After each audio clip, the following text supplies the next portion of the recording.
मृत देखते हैं, रोज बूढ़ा देखते हैं, रोज जो है बीमार देखते हैं, इनको कोई असर नहीं होता। जैसे हाथ पे ऊन रख दिया जाए तो असर नहीं होने वाला। हाँ, अक्षि सदिशस्तु विद्वान तेनो द्वैजते गाढ़म। लेकिन विद्वान कैसा है, ज्ञानी व्यक्ति कैसा है, पुण्यवान व्यक्ति कैसा है, आंख की भांति है, आंख की भांति। थोड़ा सा कण पड़ गया ऊन का तो पीड़ा होने लगती है। ऐसे ही एक भी मरे हुए व्यक्ति को देख लिया बोधिसत्व ने तो पीड़ा होने लगी। एवं धम्मो मम कायो, दुखी हो गए कि धिगसार थे अबुध बाल जनस बुद्धि यद यौवन मद मत जराम न पसे। धिक्कार है सारथी ऐसे मूर्ख लोगों को जो मुझसे पहले पैदा हुए, बूढ़े भी हो गए, सब कुछ हो रहे हैं, लेकिन ये जवानी में मस्त हैं, ये बुढ़ापे को, बीमारी को, रोग को, मौत को देखते नहीं, इन्हें जरा सा भी होश नहीं। दिस्वान रूपंति भवे भी, वो तीनों रूप देख करके फिर विरक्ति कर लेते हैं, वैराग्य ले लेते हैं, प्रवज्जित हो जाते हैं, घर छोड़ देते हैं, तपस्या करने लगते हैं, तपस्या करने लगते हैं। घर छोड़ दिया, आप कब छोड़ेंगे, फिर से पूछता हूं। हाँ, आप कब छोड़ेंगे? लड़कवा की शादी करना होगा, अभी दुल्हन देखना होगा। बहुत लोगों ने दुल्हन देख करके क्या कर लिया, आप देख करके कुछ और अलग कर लेंगे क्या? कुछ कर लेंगे? कहते हैं अरे हमारे पास ये हो जाता तो अच्छा होता, हमारे पास बढ़िया स्कॉर्पियो हो जाती, बढ़िया फॉर्च्यूनर हो जाती, BMW हो जाती। जिनके पास है उन्होंने क्या कर लिया? अरे जैसे ये गाड़ी दौड़ाते हैं वैसे वो भी दौड़ाते हैं, उसमें भी बैठ के जाते हैं, इसमें भी बैठ के जाते हैं। थोड़ा सा उसमें शारीरिक सुख ज़्यादा है, इसमें शारीरिक सुख कम है।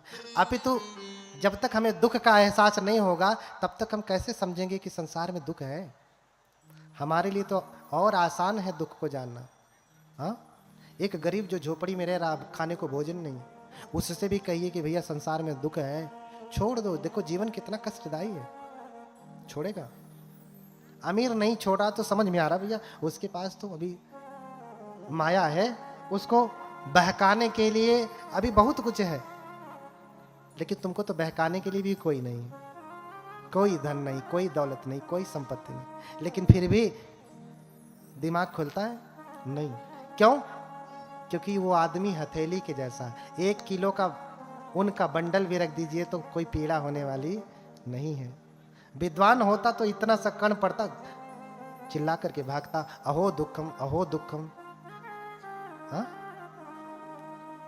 अहो दुखम, अहो दुखम। सिद्धार्थ भी ऐसे ही सब देखते हैं तो भागते हैं। कैसे भागते हैं? वो अंतिम दिन है, राजमहल में है, यही सब सोच रहे हैं, और इधर राजा की तरफ से उनके मन को मोहने के लिए, मन तो डिस्टर्ब हो गया नहीं, दुखी है ना, व्यथित है, तो बहुत सुंदर सुंदर लड़कियां, नर्तकियां जाती हैं उनको मोहने के लिए, उनको खुश करने के लिए, रिझाने के लिए। हाँ, तो कोई मृदंग बजाती है, कोई झाल बजाती है, कोई वीणा बजाती है, कोई गाती है, कोई नाचती है। ऐसे ही नौजवान लड़कियां उनको मोहने के लिए जाती हैं, उनको खुश करने के लिए जाती हैं। राजकुमार बैठे हैं अपने महल में और ये सब बजा रही हैं, गा रही हैं, सामने देख रहे हैं, आंखें तो खुली हैं लेकिन मन में तो वही चल रहा है, वैराग्य कि ये सब तो अनित्य है, ये सब अनित्य है, सब छोड़ करके जाना। अब ये नाच रही हैं, सिद्धार्थ देखते देखते देखते उनकी आंखें कब बंद हो जाती हैं और कब वो सो जाते हैं उन्हें खुद ही पता नहीं। इधर ये नाचने वाली, गाने वाली, प्रदर्शन करने वाली, भाव भंगिमा दिखाने वाली, जिसके लिए कर रही थी, जब वही सो गया तो वो भी सो जाती हैं जहां तहां। चूंकि कब से नाच रही हैं, 2-4 घंटे हो गए, जैसे आप 2-4 घंटे से कथा सुन रहे हैं ना, थक गए ना बैठे बैठे, वो तो नाच रही हैं तो कितना थक गई होंगे, नाचते नाचते थक गई। तो कोई कहीं सो गई, कोई कहीं सो गई, कोई आड़े, कोई टेढ़े, कोई उल्टे, कोई सीधे, जहां तहां सो गई। और कैसे सोई हैं?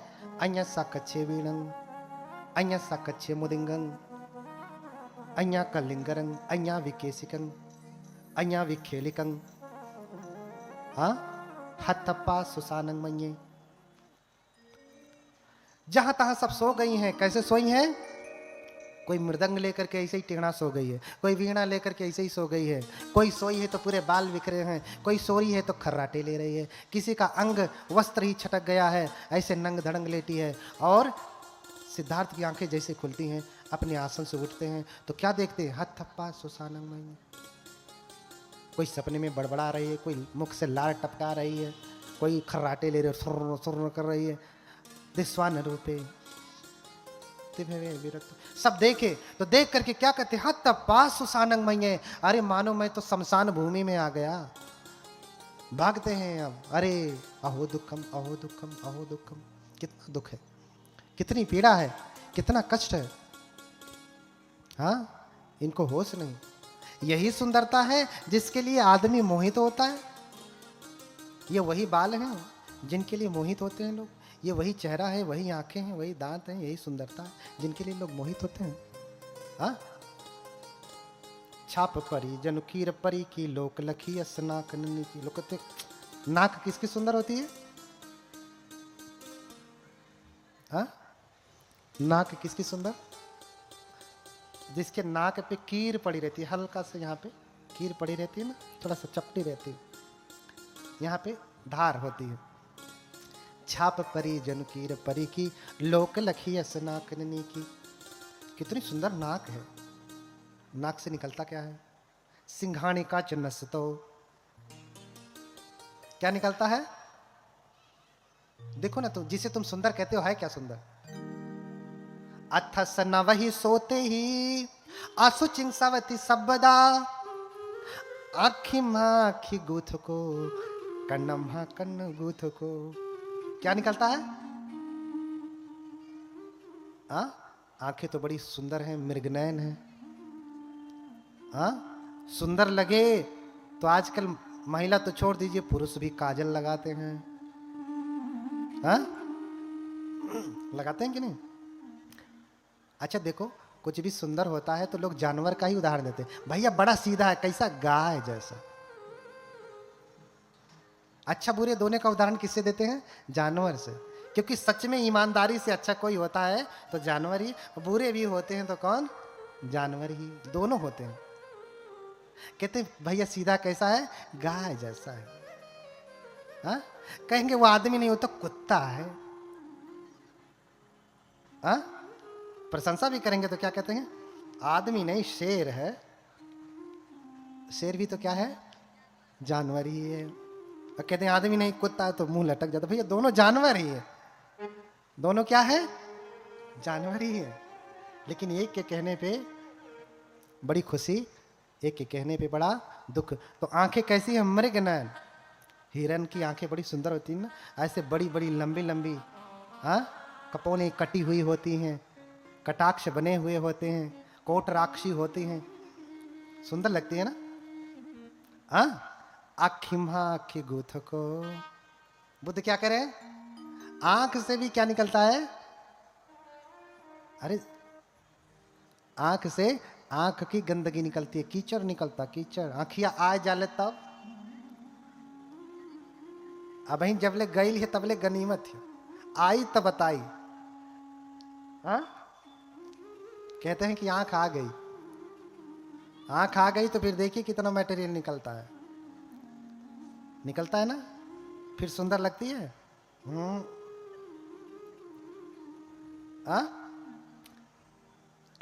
अखिम्हा आखी गूथ को कन्नम्हा कन्न गूथ को।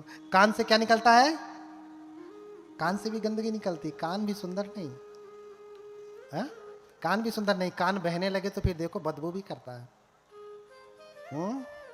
जैसे नीम की ताड़ी महके। हाँ, लेकिन वो पिए वाले का कमी थोड़ी ना।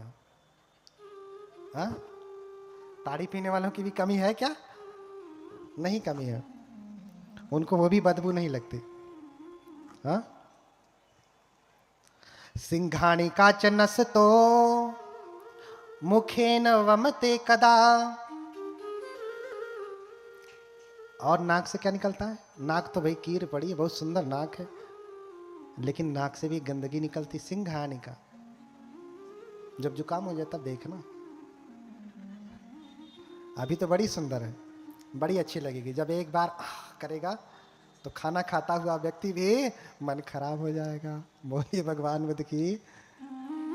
ये क्यों बता रहा हूं? क्योंकि जितना जितना इससे मोह है, इस शरीर से, इसी मोह की वजह से तो आदमी धर्म का काम नहीं कर पाता ना।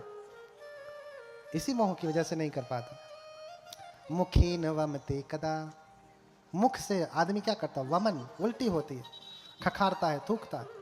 दांत है मुख में, जवस दांत जलगी लोग लुटा वही मोती। बड़ी सुंदर कथा है, उसको सुनाऊंगा कब समय, अब पता नहीं कब सुना पाऊंगा।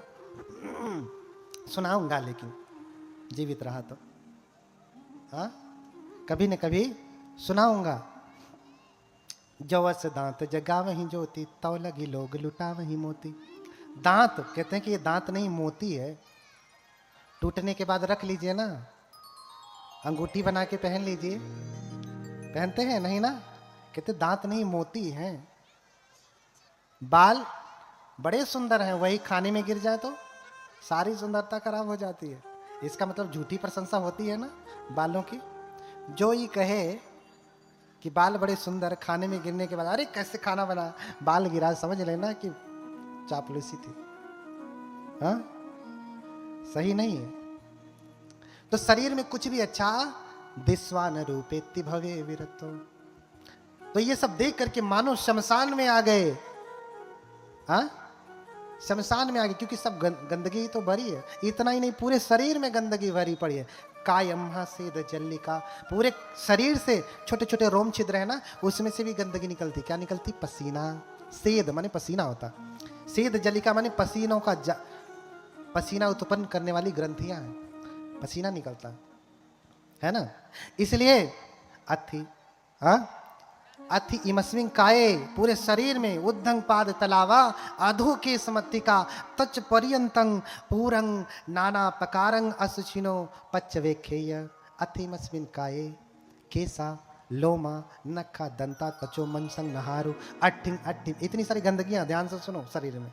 हाँ, अथि इमस्मिन काये केसा लोमा नखा दंता त्वचो मनसंग नहारु अट्ठिंग अट्ठिमिजंग हदयंग यकनंग किलोमकंग पिहकंग पपासंग उदरियंग करीसंग पित्तंग सेमंग पुभो लोहितो सेदो मेदो वसुवसा सिंघानिका लसिका मुत्तंति। ये 32 प्रकार की गंदगी है, भगवान ने बताया है। और इसमें भी तुम्हें क्या सुंदर लगता है? हाँ, किसके लिए इतना मोह है? किसके लिए इतना मोह है? बोलिए भगवान बुद्ध की। कह रहे हैं कि उद्धंग पाद तलावा अधो के समत्थिका, पैरों के तलवे से ऊपर की चमड़ी और त्वचा के भीतर पूरा नाना प्रकारस असुचिनो पच्छवेखेय। जैसे कोई ज्ञानी व्यक्ति, भगवान कह रहे हैं ज्ञानी व्यक्ति जैसे अनाज का भरा हुआ बोरा हो, कोई आंख वाला व्यक्ति जाएगा, एक में चावल हो, एक में गेहूं हो, एक में धान हो, ऐसे पूरा बोरा भरा हो, बंद करके रखा हो, और जिस किसी के पास आंख हो, आंख वाला व्यक्ति जाए, तमेनं चक्षुमा पुरुषो मुंचित्वा पच्चवेखेय। आंख वाला पुरुष अगर बोरे को खोल के देखे तो क्या देखेगा? इमे सालिंग, ये तो धान है। इमे विहिंग, ये अच्छे प्रकार का धान है। इमे मोगा, ये मोग है। इमे मासा, इमे तिला, इमे तंडुलंत, ये तिल है, ये चावल है। कौन देखता है? अंधा की आंख वाला। आंख वाला व्यक्ति जैसे ही बोरे को खोल करके देखता है, बोरे में क्या क्या रखा है, इसमें चावल है, इसमें धान है, इसमें मूंग है, इसमें तिल है, इसी तमेनं चक्षुमा पुरुषो, उसी प्रकार से चक्षुमान व्यक्ति, बुद्धिमान व्यक्ति इस पूरे शरीर में उद्धंग पाद तलावा अधोके समत्तिका तच पर्यंतं पूरंग। अरे खाली चमड़ैया उचार दीजिए, देखिए ये जो बड़ी सुंदर लग रही है ना, इसे उचार के देखिए कितनी सुंदर है। खुनवा नहीं करते तो कितने जने बेहोश हो जाएंगे। हाँ, इतनी सुंदरता की बेहोशी आ जाए तो भी होश नहीं। हाँ, तो इतना सब कुछ देखने के बाद उनके भीतर विरक्ति हो गई। देखा इतना विभत्स रूप, बहुत कुछ है कहने के लिए, और भी कितनी कितनी गंदगी, बहुत कुछ बताने के लिए। बस इतना सा समय है, थोड़ा कहना ज़्यादा समझना, थोड़ा लिखना ज़्यादा समझना वाली बात है बस, है ना।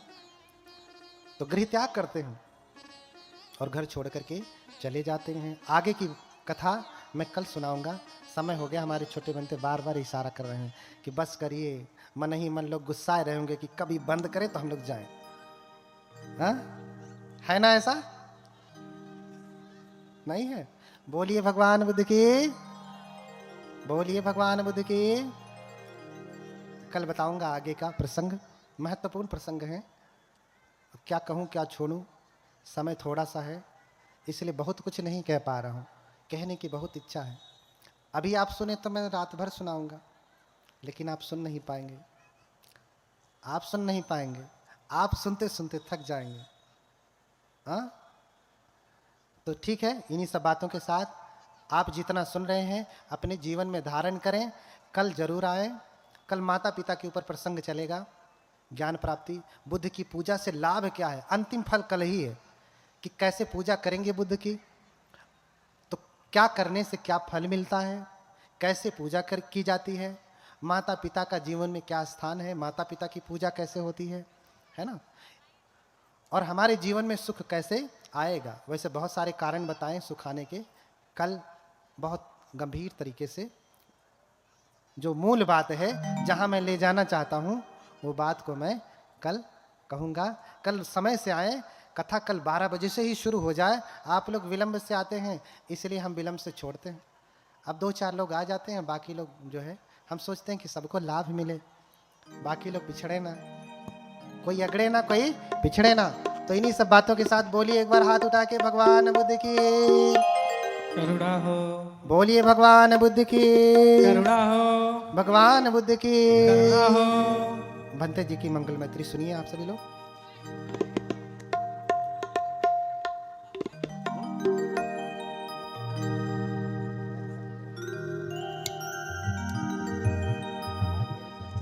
मेरी आवाज वो हो गई। साधु नमो तस्सै भगवतो अरहतो सम्मा सम्बुद्दस्स।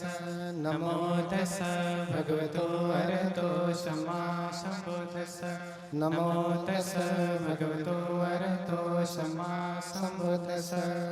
इति पिसो सो भगवानः सम्मा सम्बुद्धो विद्याचरण संपन्नो सुखतो लोकवितो अनुत्तरो पुरुषोत्तमसार सत्था देव मनुस्सानं बुद्धो भगवाति स्वाखातो भगवता धम्मो संदिठिको अकालिको ये हि पस्सिको ओपनीयको पच्चतं वेदितव्यो विඤ्ञो हेते सुपटिपन्नो भगवतो शावक संघो उजुपटिपन्नो भगवतो शावक संघो न्यायपटिपन्नो भगवतो शावक संघो सामीच पटिपन्नो भगवतो शावक संघो यदिदं चत्तारि पुरुष युगानि अट्ठ पुरुष पुंगलाए एष भगवतो शावक संघो आहुनेयो पाहुनेयो दक्षिणेयो अंजलि करणीयो अनुत्तर पुण्यक्षेत्रं लोकसाति नमामि बुद्धं गुरुसागरं सत्था सदा हन्तु सुखी अवे